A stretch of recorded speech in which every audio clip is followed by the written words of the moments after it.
Guys, this is Zoologist AK and I'm here again with immunology session, and this is part 4th of my video. And in this I'm going to discuss about monoclonal antibodies and antibody engineering. So let's begin with me. So before understanding it, we need to understand about monoclonal antibodies. Monoclonal antibodies actually में क्या होती हैं? Monoclonal antibodies ये मोनोस्पेसिफिक antibodies हैं। मतलब ये antibodies produce की जाती हैं सिंगल लिम्फोसाइट की क्लोनिंग करके। मतलब एक लिम्फोसाइट है जो एंटीबॉडी प्रोड्यूस कर रही है एक सिंगल एंटीजन के अगेंस्ट, या फिर एक सिंगल डिटर्मिनेंट और एक सिंगल एंटीजेनिक डिटर्मिनेंट जिसको हम एपिटोप बोलते हैं। तो एक सिंगल एपिटोप के अगेंस्ट एक सिंगल लिम्फोसाइट है, तो उसकी क्लोन से हम एंटीबॉडीज़ जब प्रोड्यूस करेंगे तो वो मोनोस्पेसिफिक एंटीबॉडीज़ होंगी। ऐसी एंटीबॉडीज़ जो सिंगल क्लोन से प्रोड्यूस की जाती हैं, जो सिंगल क्लोन डायरेक्ट किए गए हैं सिंगल एपिटोप्स के अगेंस्ट। एपिटोप्स क्या होते हैं? Single antigenic determinant. उनको क्या बोला जाता है? मोनोक्लोनल एंटीबॉडीज़ बोला जाता है। मोनोक्लोनल एंटीबॉडीज़ का जो प्रोडक्शन होता है उसके लिए हम यूज़ करते हैं हाइब्रिडोमा टेक्नोलॉजी। हाइब्रिडोमा टेक्नोलॉजी इसमें क्या होता है? एक मेथड है ये जिसमें हम एक हाइब्रिड सेल लाइन फॉर्म करते हैं। क्या फॉर्म करते हैं? Hybrid cell line. Hybrid cell line इसीलिए इसको बोला जाता है हाइब्रिडोमास। और वो कैसे प्रोड्यूस की जाती है? वो फ्यूज़न के थ्रू प्रोड्यूस की जाती हैं। इसमें हम फ्यूज़न करते हैं एक specific antibody producing B cell का। जैसे एक एंटीबॉडी प्रोड्यूसिंग स्प्लिन सेल ली है हमने यहाँ पे, तो वो क्या है? हम यहाँ पे फ्यूजन करते हैं एक एंटीबॉडी प्रोड्यूसिंग बी सेल्स का। किसके साथ? माइलोमा सेल्स के साथ। माइलोमा सेल्स क्या होती है? Cancerous B cells. ये तो होगी cancerous B cells, cancerous B cells होगी। और ये हमने एंटीबॉडी प्रोड्यूसिंग बी लिम्फोसाइट ली हैं और दोनों को फ्यूज़ करा दिया। फ्यूज़ कराने के बाद क्या फॉर्म हो गया हमारा? हाइब्रिडोमास। तो जो एंटीबॉडीज़ प्रोड्यूस्ड की गई हैं हाइब्रिडोमास के through are all of a single specificity. सबकी स्पेसिफिसिटी किसके अगेंस्ट है? कैंसर के अगेंस्ट। तो वो सिंगल स्पेसिफिसिटी शो कर रही है, इसीलिए इनको मोनोक्लोनल एंटीबॉडीज़ बोला जाता है। जो प्रोडक्शन है मोनोक्लोनल एंटीबॉडीज़ का वो इन्वेंट किया था सेसर मिल्स्टीन ने और जॉर्ज JF कॉलर ने। किसने? सेसर मिल्स्टीन ने और जॉर्ज JF कॉलर ने इन 1975। उन्होंने नोबेल प्राइज़ भी मिला था इसके लिए, इस हाइब्रिडोमा टेक्नोलॉजी को इन्वेंट करने के लिए। तो जो हाइब्रिडोमास होती हैं वो क्या होती हैं? हाइब्रिडोमास सोमेटिक सेल हाइब्रिड है, ना कि जेनेटिक सेल के हाइब्रिड। सोमेटिक सेल्स क्या होती है? जेनेटिक सेल्स और जर्म लाइन सेल्स को छोड़ के, हमारे ओवा और स्पर्म को छोड़ के जितनी भी बॉडी की सेल्स बचती हैं उनको सोमेटिक सेल्स बोलते हैं। तो हाइब्रिडोमास क्या होते हैं? हमारे सोमेटिक सेल हाइब्रिड्स होते हैं ये, जो फ्यूजन करके प्रोड्यूस किए गए हैं। किसके बीच में फ्यूजन किया गया? एंटीबॉडी प्रोड्यूसिंग स्प्लिन सेल के बीच में और माइलोमा सेल्स के बीच में। Myeloma cells cancerous B cells हैं, दोनों के बीच में फ्यूजन कराया गया। फिर एंटीबॉडी प्रोड्यूसिंग बी सेल्स जो हैं वो क्या हो जाती हैं? डाई हो जाती हैं, नॉर्मली डाई हो जाती हैं। जब उनको हम विट्रो में कल्चर करते हैं तो कुछ वीक के बाद वो नॉर्मली डाई हो जाती हैं। ठीक है। देयरफॉर जो एंटीबॉडी प्रोड्यूसिंग बी सेल्स हैं जो फ्यूज़ हुई है बी सेल ट्यूमर सेल्स के साथ, जिसको हम माइलोमा बोल रहे हैं हम यहाँ पे, माइलोमा सेल्स के साथ जो फ्यूज़ हुई हैं, these myelomas are capable of dividing indefinitely. हमें पता है जो कैंसर सेल्स होती हैं वो वो मोर्टल नहीं होती, वो इनडेफिनेटली डिवाइड कर सकती हैं और ना ही वो कॉन्टैक्ट इनहिबिशन शो करती, और वो क्या करती हैं? कॉन्टिन्यूसली डिवाइड करती जाते हैं। इस वजह से जो उनको हम क्या बोलते हैं? मोर्टल सेल लाइन बोलते हैं माइलोमा सेल्स को और कैंसर सेल्स को। तो जो इमोर्टल सेल लाइन है और माइलोमा जो सेल लाइन है जो बी सेल लिम्फोमा के फ्यूजन से प्रोड्यूस हुई है, वो यहाँ पे हाइब्रिडोमास फॉर्म कर रही है। किसके साथ? एंटीबॉडी प्रोड्यूसिंग स्प्लिन सेल्स के साथ। तो जो ये हाइब्रिडोमा सेल लाइन है ये शेयर करेंगी एक दूसरे की प्रॉपर्टी। ठीक है, किसकी प्रॉपर्टी, एक तो एंटीबॉडी प्रोड्यूसिंग स्प्लीन सेल्स की और एक कैंसरस सेल्स की प्रॉपर्टी, दोनों की प्रॉपर्टी ये शेयर करेंगे। तो वो इनडेफिनेटली ग्रो करेंगी विट्रो में जब हम उनको कल्चर करवाएंगे, जिसकी वजह से क्या होगा, हमारे जो है हाइब्रिडोमास प्रोड्यूस होंगे, एक सिंगल सेल लाइन प्रोड्यूस होगी और वो एंटीबॉडीज़ हमारी प्रोड्यूस होंगी। क्या होगा, एक मोनोक्लोनल एंटीबॉडी को प्रोड्यूस करने के लिए जो माउस है वो इम्यूनलाइज्ड किया जाता है, इम्यूनाइज्ड किया जाता है विद एंटीजन ऑफ इंटरेस्ट, कि हमें इस एंटीजन के अगेंस्ट एंटीबॉडी प्रोड्यूस करनी है, तो उसी एंटीजन के अगेंस्ट हम माउस को क्या करते हैं, इम्यूनाइज्ड करते हैं। और फिर कुछ वीक के तक हम एंटीजन स्पेसिफिक बी सेल्स को प्रोलिफरेट होने देते हैं और फिर प्रोडक्शन स्टार्ट करते हैं एंटीबॉडीज़ का माउस, मतलब कुछ वीक्स तक के बाद वहाँ पे एंटीबॉडी प्रोडक्शन स्टार्ट हो जाता है माउस में। जो स्प्लीन टिश्यू है माउस का, उसमें क्या फॉर्म हो जाती है, बी सेल्स, ठीक है, क्योंकि वो एंटीजन के अगेंस्ट रिस्पॉन्स शो कर रही है तो एंटीबॉडीज़ यहाँ पे फॉर्म हो जाएंगी। और जो स्प्लीन टिश्यू है वो हमें पता है कि वो इन्फेक्शन के अगेंस्ट फाइट करता है, तो वहाँ पे हमारी जो बी सेल्स है उनकी क्या होती है, वो एंटीजन को अटैक करती है और वहाँ पे प्रोलिफ्रेशन और डिफ्रेंशिएशन होता है बी सेल्स का। तो जो स्प्लीन टिश्यू है उसमें बी सेल्स हमारी बी सेल्स की जो कंसनट्रेशन है वो इंक्रीज हो जाएगी, तो हम उन बी सेल्स को माउस से क्या करेंगे, रिमूव करेंगे और उन बी सेल्स को हम फ्यूज्ड करवा देंगे किसके साथ, माइलोमा सेल्स के साथ, जो कि कैंसरस बी सेल्स हैं। तो फिर हम उन हाइब्रिडोमास को क्या करेंगे, सिलेक्ट करेंगे एक सिलेक्टिव मीडियम का यूज़ करके, जिसमें हम जिस मीडियम में हमारी माइलोमा सेल्स जो है वो डाई हो जाएंगी बट हाइब्रिडोमास सर्वाइव कर जाएंगी। ऐसा मीडियम यूज़ करेंगे जिसमें हमारी माइलोमा सेल्स जो कैंसरस सेल्स हैं वो डाई हो जाएंगी, बट जो हमारी हाइब्रिडोमास हैं वो सर्वाइव कर जाएंगी। हाइब्रिडोमास क्यों सर्वाइव करेंगे, क्योंकि दोनों के करेक्टर्स वो शो करेंगी, हमारी एंटीबॉडी प्रोड्यूसिंग बी सेल्स के भी और माइलोमा सेल्स के भी, दोनों के करेक्टर शो कर रही हैं, इसलिए हाइब्रिडोमास क्या है, सर्वाइव कर जाएंगी।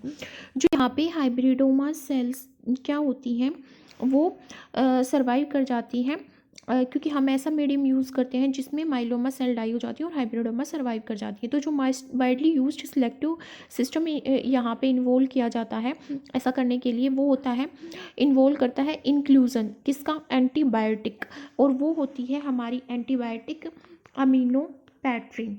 उस अमीनोपेट्रिन का हम यूज़ करते हैं ग्रोथ मीडियम में। ये जो एंटीबायोटिक्स है ये क्या करती है, ये इनहिबिट करती है हमारा डी नोवो न्यूक्लियोटाइड सिंथेसिस। तो डी नोवो न्यूक्लियोटाइड सिंथेसिस जो है वो डिपेंड करती है एक्टिविटी पे, किसकी, डाईहाइड्रोफोलेट रिडक्टेज टू की एक्टिविटी पे डिपेंड करती है, जिसकी वजह से वो जनरेट करती है purine nucleotide, GMP moiety, IMP, AMP moiety and thymidylate, ये सभी जनरेट करती है। तो उसकी एक्टिविटी को इनहिबिट कौन करता है, अमीनोपेट्रिन, अमाइनोपेट्रिन, जो जिसको हम एज ए एंटीबायोटिक यूज़ कर रहे हैं ग्रोथ मीडियम में। जबकि हमें ये पता है कि जो नॉर्मल एनिमल सेल्स हैं उनकी कैपेबिलिटी होती है प्यूरिन न्यूक्लियोटाइड को एंड थाइमिडिलेट को सिंथेसाइज करने की फॉर डीएनए सिंथेसिस, और वो कैसे करती है, डी नोवो पाथवे के थ्रू। बट जब वो डी नोवो पाथवे के थ्रू ऐसा करती है तो उनको टेट्राहाइड्रोफोलेट की जरूरत पड़ती है। पर जो अमीनोपेट्रिन है वो एंटीफोलेट है। एंटीफोलेट क्या, कि वो डाईहाइड्रोफोलेट रिडक्टेज है, जिसकी वजह से वो डी नोवो सिंथेसिस को इनहिबिट कर देती है। ठीक है, जबकि जो नॉर्मल सेल्स हैं वो सर्वाइव कर जाती हैं। क्यों सर्वाइव कर जाती हैं, क्योंकि वो साल्वेज पाथवे का यूज़ करती हैं न्यूक्लिक एसिड की सिंथेसिस के लिए। वो क्या करती हैं, वो उनको न्यूक्लिक एसिड सिंथेसिस के लिए एक्सोजीनस हाइपोजेंथाइन की जरूरत होती है और थाइमिडिन की जरूरत होती है एंड कुछ एंजाइम्स की जरूरत होती है, लाइक हाइपोजेंथाइन ग्वानिन फोस्फोराइबोसाइल ट्रांसफेरेज, जिसको HGPRT बोला जाता है, और थाइमिडिन काइनेज बोला जाता है, जिसके थ्रू वो न्यूक्लिक एसिड सिंथेसिस कर जाती हैं। बट ये जो सेल्स होती हैं वो नहीं प्रोड्यूस कर पाती एंजाइम। अगर ये सेल्स अनेबल हैं प्रोड्यूस करने में, क्या एंजाइम, कौन सा एंजाइम, हाइपोजेंथाइन ग्वानिन फोस्फाटिडाइल राइबोसाइल ट्रांसफेरेज HGPRT, तो वो अनेबल होंगी यूटिलाइज करने में साल्वेज पाथवे, जिसकी वजह से डाई कर जाएंगी अमीनोपेट्रिन कंटेनिंग मीडियम में। तो जब हाइब्रिडोमा सेल्स को की कल्चर किया जाता है, मोनोक्लोनल एंटीबॉडीज़ प्रोड्यूस की जाती है, तो इस प्रोसीजर में जो माइलोमा सेल्स होती हैं उनको इंजीनियर्ड किया जाता है कि वो डेफिशिएंट हो जाएं, किस में, HGPRT में, HGPRT में। क्योंकि क्या होता है, हमें पता है amino pattern de novo synthesis को इनहिबिट करता है और हाइड्रोफोलेट रिडक्टेज को वो इनहिबिट करता है, जो क्या करता है, रिडक्शन करता है डाईहाइड्रोफोलेट का। तो जो नॉर्मल सेल्स हैं वो भी यहाँ पे नहीं ग्रो कर पाती, किसकी वजह से, सॉरी, वो भी न्यूक्लिक एसिड सिंथेसिस नहीं कर पाएंगी अगर उनका HGPRT क्या है, यहाँ पे डेफिशिएंट है। तो यहाँ पे इस प्रोसीजर में क्या किया जाता है, माइलोमा सेल्स को इंजीनियर्ड करवाया जाता है डेफिशिएंट HGPRT एंजाइम के साथ। HGPRT stand for hypoxanthine guanine phosphoribosyl transferase. जब फ्यूज़न करवाया जाता है लिम्फोसाइट्स का इन सेल्स के साथ जिनमें HGPRT नेगेटिव प्रेजेंट है, और ये सेल्स कौन सी है, myeloma sales, that is cancer cells. तो अमीनो पैटर्न कंटेनिंग मीडियम होता है जिसमें उनको ग्रो किया जाता है। तो यहाँ पे सप्लीमेंट दिए जाते हैं, सप्लीमेंट किसके दिए जाते हैं, हाइपोजेंथाइन के और थाइमिडिन के। हमें पता है कि जो हाइपोजेंथाइन और थाइमिडिन है वो इंश्योर करते हैं कि भाई जिसकी वजह से एडिक्वेट सप्लाई होती है सबस्ट्रेट की साल्वेज पाथवे में HAT मीडियम के थ्रू, क्योंकि इसको ऐड किया जाता है ताकि साल्वेज पाथवे के थ्रू वो अपने न्यूक्लिक एसिड को सिंथेसाइज कर दें, जिसकी वजह से जो माइलोमा सेल्स हैं वो क्या हो जाती हैं, किल हो जाती हैं, डेड हो जाती हैं। बट जो हाइब्रिडोमा सेल्स हैं वो सर्वाइव कर जाती हैं as they inherit their HGPRT, किससे, लिम्फोसाइट्स पेरेंट से, जो नॉर्मल सेल्स होती हैं उनसे वो इनहेरिट करते हैं इन सेल्स को, जिसकी वजह से वो यहाँ पे GMP IMP मोइटी को प्रोड्यूस कर पाते हैं और न्यूक्लिक एसिड की सिंथेसिस कर पाते हैं। जो अनफ्यूज्ड लिम्फोसाइट्स हैं वो डाई हो जाती है एक शॉर्ट पीरियड के बाद, क्योंकि वो इनहेरिट नहीं करती इमोर्टल करैक्टरिस्टिक, जिसकी वजह से हमारा क्या होता है, एक प्योर प्रिपरेशन हो जाती है हाइब्रिडोमा सेल्स की, और हम क्या प्रोड्यूस कर देते हैं, एंटीबॉडीज़, और सिंगल लाइन प्रोड्यूस हो जाती है हाइब्रिडोमा सेल्स की। फिर हम इसको ऐड करते हैं शिप रेड ब्लड सेल्स में, और monoclonal antibody specific for ship red blood cells जो हैं वो हमारी प्रोड्यूस हो जाती है। फिर आती है हमारी इंजीनियर्ड मोनोक्लोनल एंटीबॉडीज़। इसको बेसिकली हम 3 टाइप्स में क्लासीफाई करते हैं, immunotoxins, chimeric and humanised antibodies, and heteroconjugates and bispecific antibodies. तो इम्यूनोटॉक्सिन्स क्या होते हैं, इम्यूनोटॉक्सिन्स क्या होते हैं,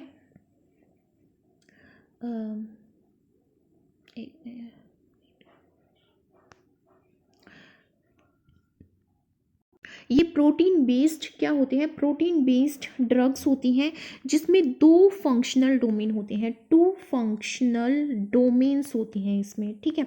एक डोमेन तो क्या करता है, उनको अलो करता है कि वो बाइंड कर जाए स्पेसिफिक टारगेट सेल से, ठीक है, टारगेट स्पेसिफिक बाइंडिंग डोमेन भी कह सकते हैं इसको, ये टारगेट को बाइंड करते हैं। एंड एक होता है जो किल कर देता है सेल को, कैसे, इंटरनलाइजेशन करके, उसको इंटरनलाइज करके, साइटोटॉक्सिक डोमेन इसको बोलते हैं। साइटोटॉक्सिक क्यों, क्योंकि इंटरनलाइजेशन करके उस मॉलिक्यूल को किल कर देता है। तो जो इम्यूनोटॉक्सिन होता है वो प्रिपेयर किया जाता है रिप्लेस करके, किसको, टारगेट स्पेसिफिक बाइंडिंग डोमेन को विद मोनोक्लोनल एंटीबॉडीज। तो जो टारगेट स्पेसिफिक डोमेन है जिसको हम यहाँ पे बोल रहे हैं टारगेट स्पेसिफिक बाइंडिंग डोमेन, उसको यहाँ पे रिप्लेस कर दिया जाता है किसके साथ, मोनोक्लोनल एंटीबॉडीज के साथ, जो एंटीबॉडी किसी पर्टिकुलर एंटीजन के लिए स्पेसिफिक होती हैं। तो जो टॉक्सिन है वो यूज़ किया जाता है, वो यहाँ पे कोई भी टॉक्सिन हो सकता है, बैक्टीरियल टॉक्सिन भी हो सकता है जैसे डायप्थीरिया टॉक्सिन, और plant toxin like ricin, abrin etcetera. Toxin जो यूज़ किए जाते हैं प्रिपेयर करने के लिए इम्यूनोटॉक्सिन, वो राइसिन होते हैं, और हमारे डिप्थीरिया टॉक्सिन होते हैं जो इनहिबिट करते हैं प्रोटीन सिंथेसिस। तो बेसिकली हम समझते हैं इम्यूनोटॉक्सिन्स क्या होते हैं। ये कंपोज करते हैं एक टारगेट मोलिक्यूल। टारगेट मोलिक्यूल ये क्या करते हैं, कंसिस्ट करते हैं। इसमें टारगेट मोलिक्यूल्स में एंटीबॉडीज़ भी हो सकती हैं, ग्रोथ फैक्टर्स भी हो सकते हैं, साइटोकाइंस भी हो सकते हैं। ये जो मोलिक्यूल्स हैं जिसको हम टारगेट मोलिक्यूल बोल रहे हैं, ये डायरेक्ट करते हैं इम्यूनोटॉक्सिन्स को कि कि वो एक स्पेसिफिक मोलिक्यूल से जाके टारगेट करें। और ये स्पेसिफिक मोलिक्यूल कुछ भी हो सकता है, टॉक्सिन्स भी हो सकते हैं, प्लांट से डिराइव भी हो सकते हैं, बैक्टीरिया से डिराइव भी हो सकते हैं, और फंगस से डिराइव भी हो सकते हैं, और एपोप्टोटिक प्रोटीन्स भी हो सकते हैं। ठीक है, तो जो टारगेट मोलिक्यूल है एंड थेरेपेटिक जो एजेंट है, थेरेपेटिक क्या है, टॉक्सिन्स और एपोप्टोटिक प्रोटीन्स, ये थेरेपेटिक एजेंट है। ये एक दूसरे के साथ लिंकर मोलिक्यूल्स के थ्रू यहाँ पे जुड़े होते हैं। ठीक है, तो जो टॉक्सिन मोलिक्यूल हैं, इनकी कैपेबिलिटी होती है कि ये टारगेट को इंटरनलाइज करते हैं और उसको किल कर देते हैं। पे एक क्वेश्चन आता है कि इम्यूनोटॉक्सिन्स इम्यूनोकंजुगेट्स से कैसे डिफरेंट होते हैं। इम्यूनोकंजुगेट्स में जो टारगेट मॉलिक्यूल होता है वो हमेशा एक क्या होती है, एंटीबॉडी होती है। इसमें टारगेट मॉलिक्यूल एंटीबॉडी भी हो सकता था, ग्रोथ फैक्टर भी हो सकता था, साइटोकाइन भी हो सकता था, पर इम्यूनोकंजुगेट्स में हमेशा टारगेट जो होता है वो एंटीबॉडी होती है, जो स्पेसिफिक होती है किसी पर्टिकुलर सेल के अगेंस्ट या वायरस डिराइव टारगेट्स के अगेंस्ट। तो यहाँ पे जो टारगेट मॉलिक्यूल है वो एंटीबॉडी है, जो कंबाइन करती है थेरेपेटिक एजेंट्स के साथ। यहाँ पे थेरेपेटिक एजेंट ड्रग सब्सटेंस होंगे, रेडियो एक्टिव सब्सटेंस या टॉक्सिन्स होंगे, जो एक दूसरे से यहाँ पे एंटीबॉडी और टॉक्सिन सब्सटेंस कैसे लिंक होंगे, ये लिंक करके थ्रू यहाँ पे लिंक्ड होंगे। नेक्स्ट है हमारी chimeric and humanised antibody. Hybridoma जो टेक्नोलॉजी है वो जनरेट करती है मोनोक्लोनल एंटीबॉडी, जो अभी हमने समझा। तो जो जेनेटिक इंजीनियर है उसने फोस्टर की है generation chimeric and humanised antibodies की। ठीक है, मतलब ऐसी टेक्नोलॉजी आई है जिसकी वजह से हम काइमेरिक एंटीबॉडीज़ को भी मतलब क्या कर सकते हैं, जनरेट कर सकते हैं, और ह्यूमनाइज्ड एंटीबॉडीज़ को भी। It is now possible to design and construct genes जो कोड करते हैं, इनकोड करते हैं मोनोक्लोनल एंटीबॉडीज को, in which the variable region come from one species and constant region come from another. ऐसी एंटीबॉडी प्रोड्यूस की जा सकती है जिसमें वेरिएबल जो रीजन है वो एक स्पीसीज से आता है, जबकि कांस्टेंट रीजन जो है वो दूसरी स्पीसीज से आता है। तो एक जो अप्रोच है इंजीनियर करने का मोनोक्लोनल एंटीबॉडीज को, वो क्या है, क्लोन रिकम्बिनेंट डीएनए कंटेनिंग, क्या, क्लोन रिकम्बिनेंट डीएनए, जिसमें वेरिएबल रीजन सीक्वेंस भी होगा, और वो वेरिएबल सीक्वेंस कहाँ से आएगा, माउस एंटीबॉडी जीन से आएगा, और जो कांस्टेंट सीक्वेंस है वो ह्यूमन एंटीबॉडी से आएगा। तो दोनों को यहाँ पे कंबाइन करके क्या फॉर्म किया जाएगा, काइमेरिक एंटीबॉडी। इसकी जो एंटीजेनिक स्पेसिफिसिटी है वो डिटरमाइन की जाएगी वेरिएबल रीजन से, जो कहाँ से आएगा, जो हमारा आएगा माउस से। ठीक है, और इसके आइसोटोप जो डिटरमाइन किए जाएंगे कांस्टेंट रीजन के थ्रू, वो कहाँ से आएंगे, ह्यूमन के डीएनए से। तो जो ह्यूमनाइज्ड एंटीबॉडीज हैं वो जनरेट की जाती है बाय इंजर्शन ऑफ, क्या इंजर्ट करते हैं हम, जो माउस का सीडीआर क्या होता है, कंप्लीमेंटरिटी डिटरमाइनिंग रीजन, जो कहाँ पे होता है, हाइपर वेरिएबल रीजन में होता है, वेरिएबल सीक्वेंस के, और वेरिएबल सीक्वेंस हम माउस से ले रहे हैं, तो उसका जो ग्राफ्टिंग करेंगे किसमें, ह्यूमन एंटीबॉडी के कांस्टेंट रीजन में। जो तो प्रोटीन सीक्वेंस है ह्यूमनाइज्ड एंटीबॉडी का, वो एसेंशियली आइडेंटिकल होता है to that of human variant except its complementarity determining region segment of human origin. इस तरह हम क्या प्रोड्यूस कर सकते हैं, हम काइमेरिक और ह्यूमनाइज्ड एंटीबॉडीज प्रोड्यूस कर सकते हैं। थर्ड वन है हमारा कंजुगेट्स और बाई स्पेसिफिक एंटीबॉडीज। एक नेचुरल एंटीबॉडीज क्या होती है, मोनोस्पेसिफिक होती है, क्योंकि वो एक पर्टिकुलर स्पेसिफिक एंटीजन के अगेंस्ट ही रिएक्ट करती है। बट जो हिट्रो कंजुगेट्स होते हैं और बाई स्पेसिफिक एंटीबॉडीज होते हैं वो हाइब्रिड होते हैं, टू डिफरेंट एंटीबॉडी मोलिक्यूल्स के हाइब्रिड होते हैं। इसमें क्या कर, ऐसी एंटीबॉडीज नेचर में तो नहीं होती, हम उनको जेनेटिकल इंजीनियरिंग के ही थ्रू प्रोड्यूस कर सकते हैं। They can be constructed by chemically कैसे हम उनको कंस्ट्रक्ट करते हैं, क्रॉस लिंक करवा के, दो डिफरेंट एंटीबॉडीज को हम क्रॉस लिंक करवाते हैं और हम सिंथेसाइज करते हैं हाइब्रिडोमर्स फॉर्म में उनको, जिसमें दो different monoclonal antibody producing cell lines को हम फ्यूज करवाते हैं। तो इस तरह हम हाइब्रिड प्रोड्यूस करते हैं हाइब्रिडोमर्स टेक्नोलॉजी के थ्रू। बहुत सारी बाई स्पेसिफिक मोलिक्यूल डिजाइन किए गए हैं, जिसमें वन हाफ जो है एंटीबॉडी का वो स्पेसिफिक होता है ट्यूमर के लिए, और अदर हाफ स्पेसिफिक होता है है सरफेस मोलिक्यूल के लिए, जो molecule on an immune effector cell, जैसे कि नेचुरल किलर सेल्स के लिए और एक्टिवेटेड मैक्रोफेज के लिए और साइटोटॉक्सिक टी सेल्स के लिए। ऐसे हेट्रोकंजुगेट्स को डिज़ाइन किया जाता है एक्टिवेट करने के लिए इम्यून इफेक्टर सेल्स को when it is cross link to tumour cells. जब immune effector cells cross link होती है ट्यूमर सेल्स के साथ, तब ऐसे हेट्रोकंजुगेट्स को डिज़ाइन किया जाता है so that it begin to mediate destruction of tumour cell. जैसे हम इसमें देख सकते हैं एक टारगेट एंटीबॉडी 1 ली गई है और बी ली गई है, और दोनों को यहाँ पे लिंक करवा के बाई स्पेसिफिक एंटीबॉडी यहाँ पे प्रोड्यूस कर दी गई है।